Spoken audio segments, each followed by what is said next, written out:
Hello बच्चों, तो आज हम लोग सॉल्व करने वाले हैं सीबीएसई सैम्पल पेपर के एमसीक्यूज जो आपके सीबीएसई बोर्ड ने ऑलरेडी अपलोड कर दिए हैं सैम्पल पेपर। आज हम उसके एमसीक्यूज करने वाले हैं और थोड़ी इसके हार्डनेस, उससे हमें एग्जैक्टली ये भी पता चल जाएगा कि किस टाइप के एमसीक्यूज आपके एग्जाम में आने वाले हैं और उसकी हार्डनेस क्या है, ताकि आप एमसीक्यूज की तैयारी सही से कर पाओ। तो चलो हम स्टार्ट करते हैं हमारे पहले सवाल के साथ जो सीबीएसई बोर्ड ने अपलोड किया है। तो देखो इसका पहला एमसीक्यू क्या है बेटा, the graph of a quadratic polynomial px passes through the point, इन सारे पॉइंट से, 4 पॉइंट से बेटा पास हो रहा है, तो उसके जीरोस क्या होंगे। एक पॉलिनोमियल है बेटा, एक ग्राफ, इस ग्राफ पे पॉलिनोमियल कहां कहां टच कर रहा है, 4 पॉइंट पे टच कर रहा है बेटा। कहां कहां टच कर रहा है, 4 पॉइंट पे टच कर रहा है। ठीक है, अब मान लो कैसे भी टच कर रहा होगा, वी डोंट नो कितने पॉइंट पे टच कर रहा है। तो एक तो इधर क्या है -6 तो मान लो इधर है -6 ठीक है। और कहां टच कर रहा है, 0 -30, y की वैल्यू मान लो ये 0 -30 है, ठीक है ओके। और कहां टच कर रहा है, x की वैल्यू 4 और y की वैल्यू -20, तो x की वैल्यू 4, y की वैल्यू -20, तो इधर कहीं होगा -4, x की वैल्यू, अच्छा 4 है x की वैल्यू और ये -20 और एक है 60, ऐसा। तो बेटा इन्होंने कहा है कि ये जो ग्राफ है 4 पॉइंट पे ऐसा टच कर रहा है, तो बताओ जीरोस क्या होंगे पॉलिनोमियल के। तो किसी कोई पॉलिनोमियल है जिससे हमने ग्राफ बनाया होगा, तो हमें पता है कि एक्स एक्सिस को जितने पॉइंट पे टच करता है उसके वही जीरोस होते हैं। कोई भी ग्राफ एक्स एक्सिस को जितने पॉइंट पर टच करता है उसके उतने ही जीरोज होते हैं। जैसे 1 2 3, ये 3 पॉइंट पर टच कर रहा है, इसके 3 जीरोज हैं। अब 3 जीरोज कौन कौन से, पहला 0, दूसरा 0, तीसरा 0, दिमाग में डाल लो। जो एक्स एक्सिस होता है वही जीरोस होते हैं। तो अगर मैं बात करूं इस ग्राफ में, एक तो ये एक्स एक्सिस पे टच कर रहा है, एक ये एक्स एक्सिस पे टच कर रहा है, तो इसके 2 जीरोस कौन से होंगे, एक -6 और एक 6 है ना बेटा, -6 और 6, ये D is the correct option. तो जो एक्स एक्सिस पर टच करने वाला है वही जीरोस होते हैं बेटा। एक तो नंबर ऑफ जीरोस बता सकते हो, एक्स एक्सिस को जितने पॉइंट पर टच करेगा वो नंबर ऑफ जीरोस है। 3 पॉइंट पर टच कर रहा है, 3 जीरो, लेकिन कौन से जीरोस, तो आप ये देखो कि कौन कौन से पॉइंट एक्स एक्सिस पर टच कर रहा है। तो मैंने देखा कि -60 और 60, यानी -6 और 6 ये एक्स एक्सिस पर टच करने वाले पॉइंट है, तो ये जीरोस है। समझ में आ गई बात। उम्मीद है आपका पहला सवाल समझ में आ गया होगा बेटा। देख रहे हो हार्डनेस, ऐसा कहीं बुक में नहीं है, किसी टीचर ने समझाया भी नहीं, बट बोर्ड में आया हुआ, तो थोड़ा सा आपको ध्यान देने की जरूरत है। सवाल नंबर 2 क्या है बेटा, इनकंसिस्टेंट। तो देखो इनकंसिस्टेंट की कंडीशन क्या है, ये 3rd चैप्टर के एमसीक्यूज में मैंने समझाया हुआ है कि इनकंसिस्टेंट तब होता है जब a1/a2 b1/b2 के तो बराबर होता है, लेकिन c1/c2 के बराबर नहीं होता। अब a1 b1 c1 क्या होता है, जो x के साथ होता है वो a होता है, जो y के साथ होता है वो b, और जो खाली नंबर होता है c। जिनको डिटेल में समझना है, मैंने डिस्क्रिप्शन में इस चैप्टर के एमसीक्यूज की वीडियो अपलोड कर ली बिल्कुल डिटेल में, और जिनको आता है ये बात तो बड़े आसानी समझ में आ जाएगी। ठीक है, तो a1 की वैल्यू क्या है बेटा 3, a2 की वैल्यू कितनी है बेटा 6, ये किसके बराबर, b1/b2 के बराबर, तो b1 -k और b2 क्या है 10।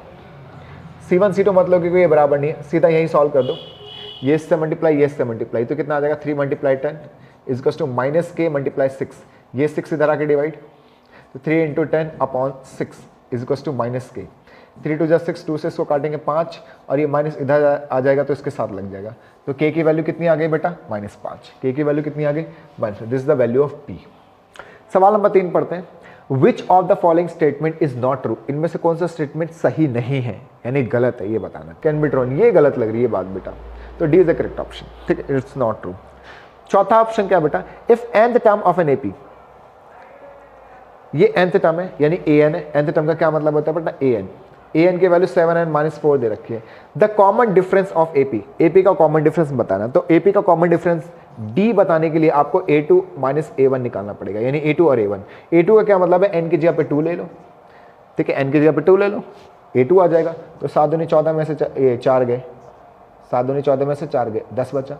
और A1 निकालने के लिए यहाँ n की जगह पे 1 पुट कर दो, है ना, n की जगह पे 1 पुट कर दो, 7 1 7 4 3, तो 10 में से 3 गए बेटा 7 is a common difference, 7 is a common difference.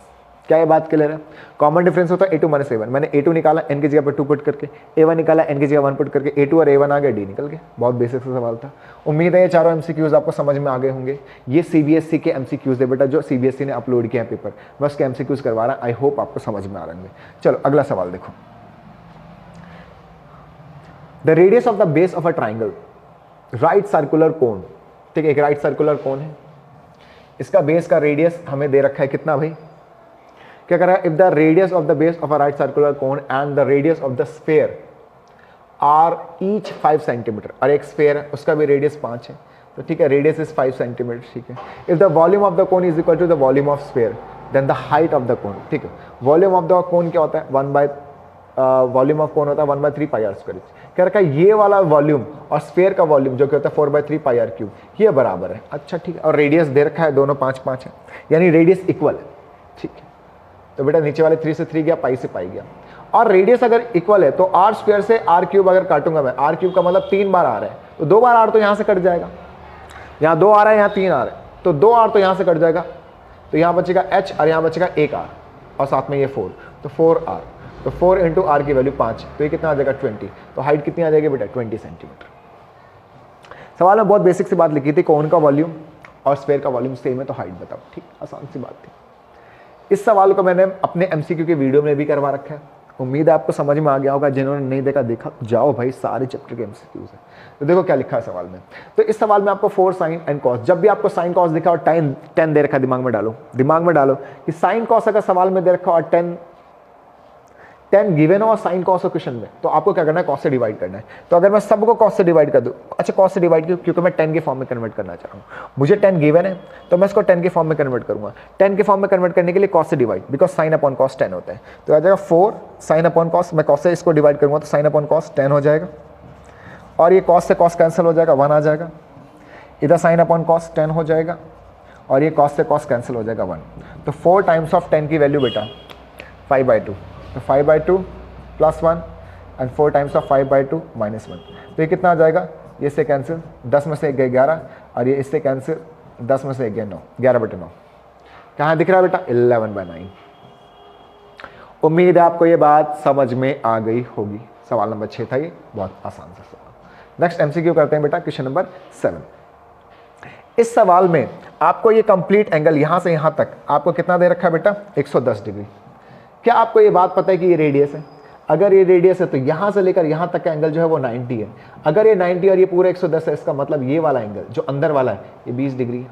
और आपको पता है कि इस ट्राइंगल के अंदर ये दोनों रेडियस है, ये भी रेडियस ये भी रेडियस, तो ये दोनों साइड बराबर, तो इसके सामने वाला एंगल 20 है तो इसके सामने वाला भी एंगल 20 होगा। अच्छा, अगर ये 20 और ये 20 ये 40 है तो तीनों को मिलाकर तो 180 आता है। ट्राइंगल के तीनों एंगल का सम कितना होता है 180, तो ये 20 और ये 20 ये 40, इसका मतलब ये कितना होगा, ये 140 है। बहुत बेसिक सा सवाल था।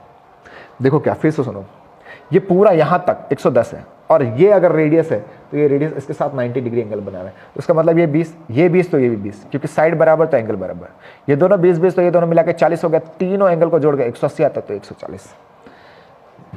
बहुत बेसिक सा सवाल।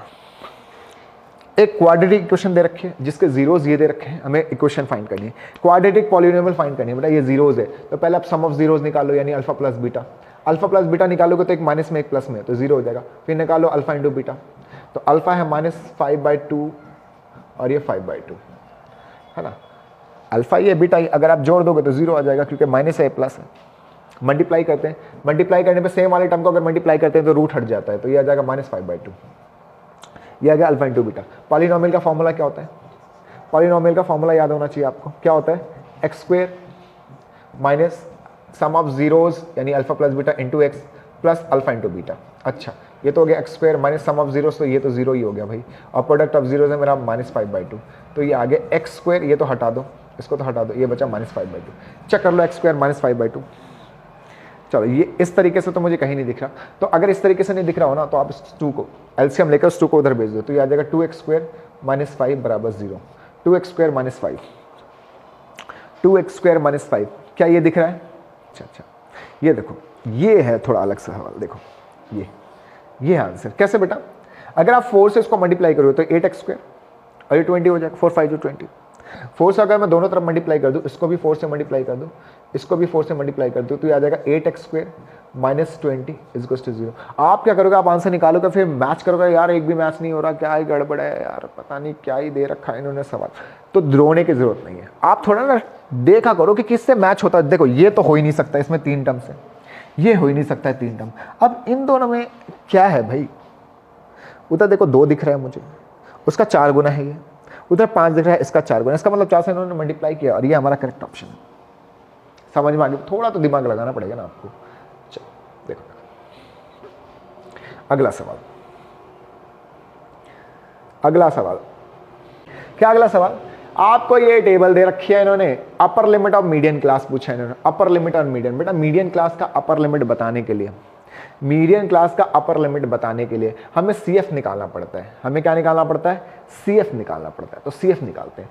CF निकालने का क्या तरीका होता है? CF ये 5, ये F से पता चलता है CF। तो 5 में ये अगला नंबर जोड़ेंगे, 14 में ये जोड़ेंगे तो 29 में जोड़ेंगे 39 में जोड़ेंगे तो 45, ये हो गया 45, ये हो गया 45। अब हमें निकालना पड़ता है n/2। n/2 से हमें पता चलता है मीडियन क्लास। अच्छा, n कितना हमारा 45/2, तो ये कितना आ जाएगा 22.5। 22.5 से जस्ट उससे बड़े वाला CF में चेक कर लो, तो ये, तो इस क्लास को यानी हम n/2 निकालते हैं, इससे जस्ट बड़े वाला को आप चेक कर लो CF के अंदर, इससे जस्ट बड़े वाला CF के अंदर चेक कर लो।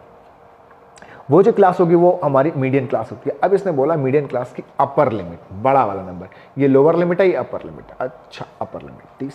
आसान सवाल था, समझ में आ गई बात। अगला सवाल, सवाल नंबर 10। यहां देखो बेटा, क्वेश्चन नंबर 10 क्या कहता है?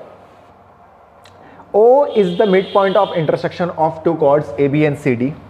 इस तरीके से इंटरसेक्ट कर रहे हैं कि जो आपका OA है और OD है बराबर, ये दोनों बराबर। अच्छा, एक बात बताओ बेटा, अगर एक थ्योरम है 9 क्लास में आप लोगों ने पढ़ा होगा, किसी भी सर्कल में अगर दो कॉर्ड एक दूसरे को इंटरसेक्ट करे तो इनके ये जो सेगमेंट्स होते हैं ना, ये बराबर होते हैं। मतलब ये दोनों और ये दोनों कैसे होते हैं? बराबर होते हैं। ये दिमाग में डाल लो एक बात, अगर दो कॉर्ड आपस में ऐसे इंटरसेक्ट करेंगे और ये दोनों बराबर हुए तो ये दोनों भी आपस में कैसे होंगे? बराबर होंगे। इस बात को दिमाग में डालो। अच्छा, अब ये इसके बराबर है, तो आप देखो बेटा, ये आइसोसेलेस ट्रायंगल है, ये भी आइसोसेलेस ट्रायंगल है। तो आइसोसेलेस ट्रायंगल वाली तो दो जगह पे बात लिखी है, या तो ये सही होगा या तो ये सही होगा। अब बात करते हैं सिमिलर की, तो अगर ये इसके बराबर, ये इसके बराबर, तो इन दोनों का रेशियो और इन दोनों का रेशियो बराबर होगा। अगर इस साइड को मैं A मान लूँ तो ये भी A होगा, अगर इसको मैं B मान लूँ तो ये भी B होगा। तो ये भी A/B, ये भी A/B, और इन दोनों के बीच का एंगल कैसा? बराबर। तो हमें पता है कि अगर साइड का रेशियो बराबर और इनके बीच का एंगल बराबर हो तो ट्रायंगल क्या होता है? सिमिलर होता है, इसलिए सिमिलर भी है। तो आइसोसेलेस भी और सिमिलर भी है, तो B is a correct option. I hope आपको ये बात समझ में आ गई होगी। ये सवाल बिल्कुल डिफरेंट है, आप देख रहे हो कुछ सवाल ना बिल्कुल अलग ही आ रखे हैं। तो अगर ये से सवाल आ गए 2-4 तो बड़ा दिमाग भेजा आप फ्राई हो जाएगा। नहीं, चलो अगला सवाल देखो। The roots of the quadratic equation, ये क्वाड्रेटिक इक्वेशन है, ये क्वाड्रेटिक इक्वेशन, इसके रूट्स बताने कह रखा है नॉट रियल, रियल, और ठीक है हम देखते हैं रूट्स इक्वल है या रियल नहीं है, उसको बताने के लिए हम d निकालते हैं। d = b² - 4ac। तो जो x के साथ होता है वो b, यानी इसके साथ कुछ नहीं है तो 1 है, तो 1 का स्क्वायर -4 × 1 × c इज -1, तो आ गया 1 और माइनस प्लस 4, ये आ गया 5।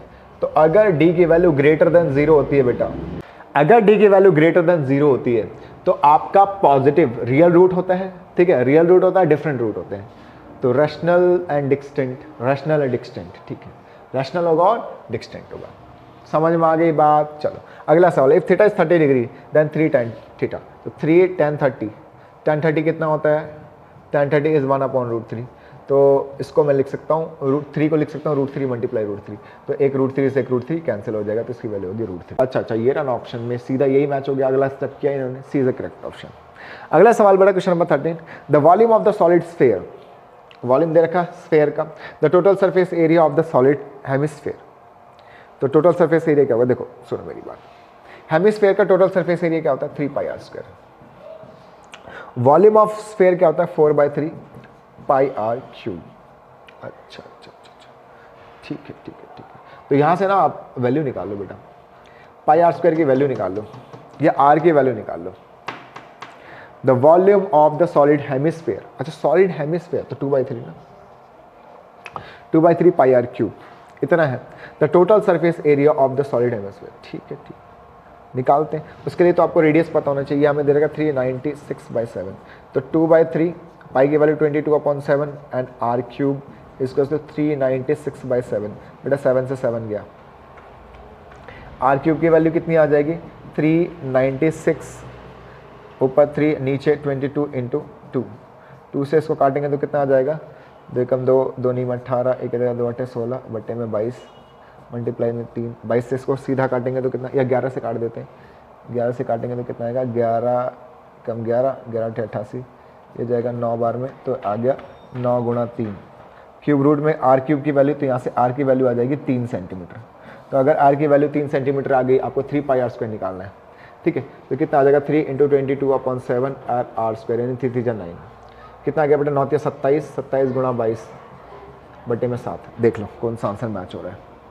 22 सत्ते 154, 4 होना चाहिए लास्ट में, तो 154 ठीक है 4, ठीक है। हासिल 15, 22 नहीं 44 और 15, 44 और 15 ये, ठीक है। B is a correct option. तो पहले मैंने क्या किया बेटा, हमें वॉल्यूम दे रखा था, इसको सिंप्लीफाई किया, आर की वैल्यू निकाली, आर की वैल्यू 3πr² में। सॉलिड स्फीयर सॉलिड हेमिस्फीयर का हमें वॉल्यूम दे रखा था, हमें क्या निकालना था, सरफेस एरिया। आराम से निकाल लिया हमने। अगला सवाल, अगला क्वेश्चन बेटा, अगला question.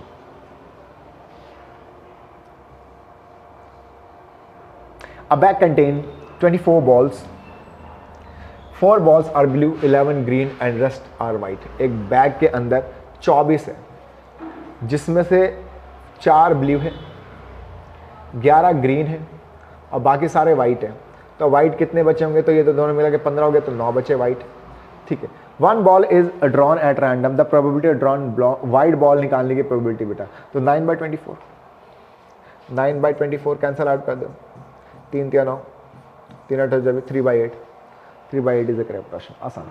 The point on the X axis nearest to the point, the point on the X axis nearest, जिसके सबसे पास हो, एक्स एक्सिस पे कोई पॉइंट जो इसके सबसे पास हो, ठीक है। क्या क्या रखा है, the point on the X axis जो इस पॉइंट से सबसे पास हो, तो -4 0, ठीक है। The point on the X axis nearest to the point, इसके सबसे पास बेटा, इसके सबसे पास, -4 0, नहीं नहीं नहीं, देखो मेरी बात सुनो, पॉइंट -4 5 कहाँ होगा, इधर होगा, इधर -4 5 इधर होगा। इसके सबसे पास कौन सा पॉइंट होगा, अगर -4 तो इनके बीच में तो डिस्टेंस है, इतना डिस्टेंस, -5 का डिस्टेंस है, ये लूँगा तो -4 का डिफरेंस है, -4 0 ही होगा सबसे पास तो यही है, ठीक, तो ये होगा। अगला सवाल क्या कर रखा है बेटा, अगला सवाल क्या कर रखा है, which of the following gives the middle most observation, middle most हमें मीडियन देता है बेटा, मिडल मोस्ट ऑब्जर्वेशन कौन देता है, मीडियन देता है, चलो ठीक है। Next, a point on the X axis divide a line segment joining the point this and this in the ratio 1:2 में डिवाइड कर रहा है ये दोनों पॉइंट, ठीक है। हमें पॉइंट बताना है, एक पॉइंट निकालोगे आंसर निकाल जाएगा। आप एक्स निकालो, एक्स क्या होता है, m1 x2 plus m2 x1 upon m1 plus m2, where m1 और m2 आर रेशियो, जो कि हमें दे रखा है, रेशियो इज 1, m1 की वैल्यू 1, व्हाट इज x2, ये x2 पॉइंट है 5, what is m2 2 and x1 is 2 upon 1 plus 2 देखिए 3, तो 5 4 9 बटे में 3 कैंसल आउट करके 3 आया, तो x की वैल्यू 3 कहाँ दिख रही है आपको, यहाँ दिख रही है। सी इज द करेक्ट ऑप्शन। बहुत बेसिक सवाल था। सवाल नंबर 18 बेटा, सवाल नंबर 18, ठीक है। असर्शन रीजन हम बाद में करेंगे, 18 तक करते हैं। अ card is drawn from a well served deck of playing cards, ठीक है। टोटल 52 कार्ड्स होते हैं, उसमें से एक कार्ड निकाले, the probability of getting red face card, तो रेड फेस कार्ड 2 होते हैं, 2/52, 2/52 बेटा, 2/52 को जब आप कैंसल आउट करोगे तो 1/26 आएगा, 1/26। एक मिनट, फेस कार्ड, एक आपके ना 4 टाइप के कार्ड होते हैं, 6 रेड फेस कार्ड होते हैं और 6 ब्लैक फेस कार्ड होते हैं, तो 2 नहीं होते, 6 रेड कार्ड होते हैं, ठीक है। 6 फेस कार्ड ना, फेस कार्ड 12 होता है, 12 फेस कार्ड होते हैं, तो 12 फेस कार्ड में ये 2 टाइप के कार्ड होते हैं, रेड होते हैं और ब्लैक होते हैं, तो रेड और ब्लैक होते हैं, तो उसका मतलब 6 रेड फेस कार्ड होते हैं, 6 ब्लैक, तो 6/52 बेटा, तो ये 3/26 आएगा, 3/26, 3/26, D is the correct option. तो ये थे सीबीएसई के एमसीक्यूज बेटा। आप देख रहे हो कुछ एमसीक्यू कितने खतरनाक है। अगर आपने सही से एमसीक्यूज नहीं प्रैक्टिस किए ना, मैंने सारे चैप्टर के एमसीक्यूज अपलोड कर लिए और बहुत इंपॉर्टेंट है ये सारे एमसीक्यूज, 18 नंबर की बात है। तो अगर आपको ये वीडियो समझ में आई और मेरे समझाए हुए सारे एमसीक्यूज समझ में आ रहे हैं अगर आपको, तो चैनल को जरूर सब्सक्राइब करना, अपने फ्रेंड्स में शेयर करना और लाइक करना। Thank you very much.